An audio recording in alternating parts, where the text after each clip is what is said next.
Right, today we're going to be looking at the concept of a radical.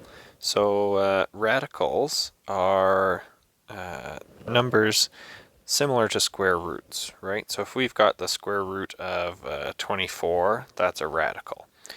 But we're not always taking the square root, so we might be doing something like the cubed root, and maybe I'm looking at having the cubed root of 24. That would also be a radical, okay? And what a radical is it's really, I've got that same symbol, but I might have a different number in front. So instead of just taking the cubed root, or the square root, I can take cubed root, or fourth root, or fifth root, or I can keep going forever and ever and ever. So what a radical is we've got our radical sign, okay? So we've got our radical sign here, and that's kind of like our check mark that we're looking at. So there's the radical sign.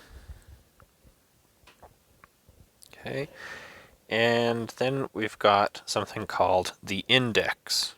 Okay, so this here is the number in front is the index. Okay, and underneath the radical sign, the numerical value that we have there, this is called the radicand. Okay, now all three things come together to give us our radical. Okay, so when I write it as the cubed root of 39, that whole thing is called a radical. Okay, and it's made up of the index, the radical sign, and the radicand. Okay, pardon me, my drawing is not as neat because I'm trying to do this from a tablet at home as opposed to the smartboard in the classroom. So less tapping, but definitely not as neat. So radicals are really any kind of index in front of that square root symbol. So now it's not just a square root symbol, right? So we'll talk about the root that we're taking is the index in front. Now notice we've been doing square roots and we've never ever written a 2 in front. Okay, so it's implicit that if we see this sign and there is not a given index, the index then is 2. So that's the only number that you don't need to write down. Other than that, you would have to write in any given index.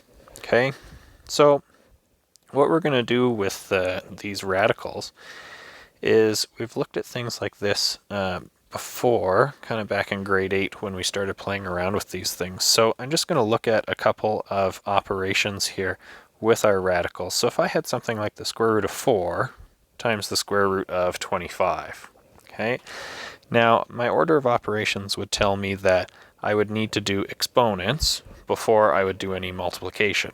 Now we'll talk later on about why radicals are the same things as exponents, and they're going to follow the same exponent laws that we have. So what I'm going to do with this is I'm going to take the square root of both things first. Okay, so if I was to take the square root of 4, the square root of 4 would become 2.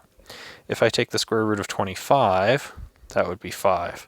And 2 times 5 is 10. Okay. Now, it's also interesting to note that if I had the square root of 4 times 25, and the 4 times 25 was my radicand, if I go 4 times 25, I get 100. And it just so happens that the square root of 100 is also 10. So that means that if I'm multiplying two radicals together with the same index, that I can actually multiply the two radicands together under the same radical sign. Okay, so it's important for us to know that we can combine radicals that way. I'll do another one. So let's say I had the square root of 25 divided by the square root of 4, or if you like, we can write it as a fraction, square root of 25 over top of the square root of 4. Okay. If we did these separately again, so the square root of 5 gives us, square root of 25 gives us 5, the square root of 4 gives us 2, and 5 divided by 2 would be 2.5. Okay, well, I actually get the same thing if I do that same operation underneath one radical sign. So if I go 25 divided by 4 and then take the square root, 25 divided by 4 gives me 6.25, and the square root of 6.25 is also 2.5. So again, I get that those two things are equal.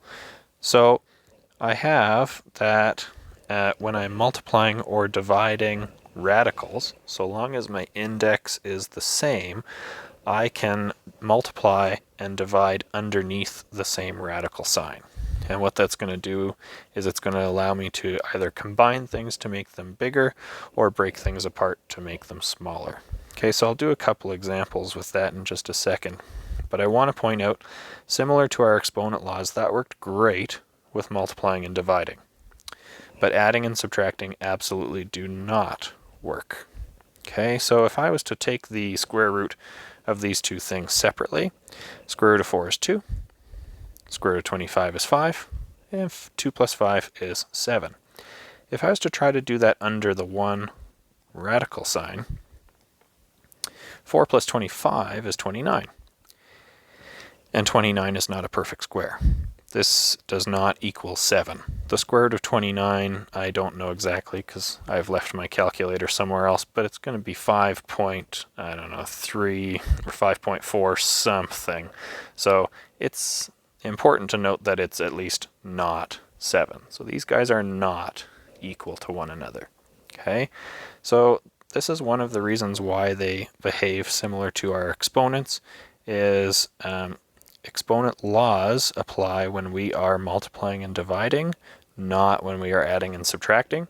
Likewise, our radicals, we can combine them when we are we can combine them when we are multiplying and dividing, but not when we are adding or subtracting.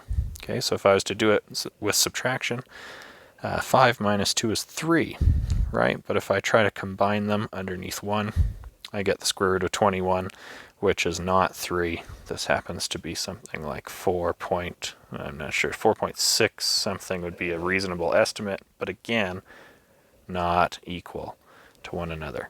Okay, so we can combine our radicals together if we are multiplying and dividing, but we cannot combine together underneath one radical symbol if we are adding or subtracting.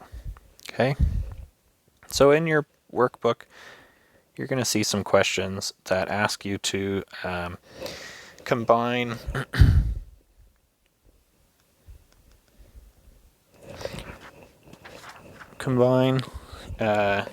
to a single radical.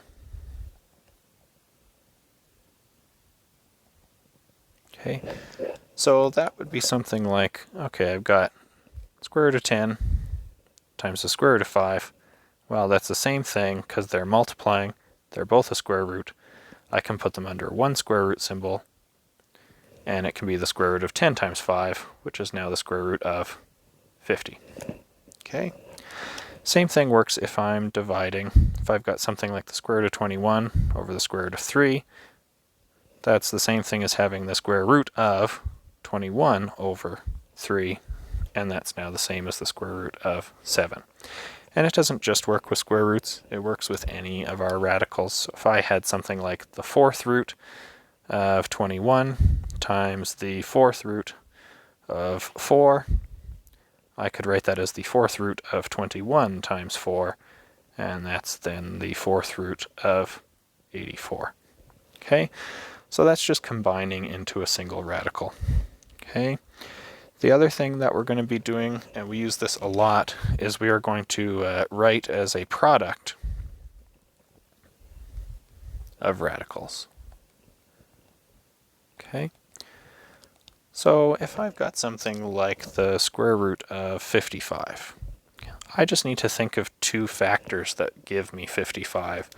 So two factors for 55, I could write that as 5 times 11. And because 55 can be written as that factor, I could write it as the square root of 5 times the square root of 11. Okay, now that one's not actually that useful to me. We'll talk a little bit more in the next video about which one is useful for us to be using. I could have something like the square root of 42. There's actually a few different ways I could write this one, because I could write 42 as 2 times 21, or I could write 42 as 3 times 14, or I could write 42 as, 6 times 7.